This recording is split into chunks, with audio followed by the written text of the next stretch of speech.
What's up everybody, welcome back to the channel. In today's video I'll be showing you guys how you can go and sell your crypto on crypto.com app. Now to do this, the process is really simple and easy. Just follow these quick steps I'll show you guys in this video. Once you have opened up your crypto.com app, on the bottom you'll see different kind of options. We'll go here and click on accounts and you will see this kind of interface. And now here you will have your crypto wallet and fiat wallet.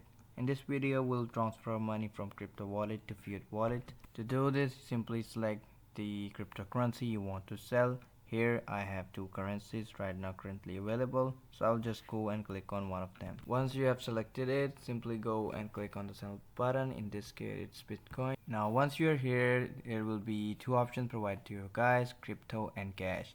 And the crypto one means you can get another cryptocurrency by selling this one. And other than that, we can head over to cash and select our fiat wallet.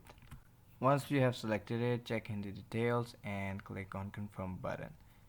Well, that was it for today's video. I hope the video was useful for you guys.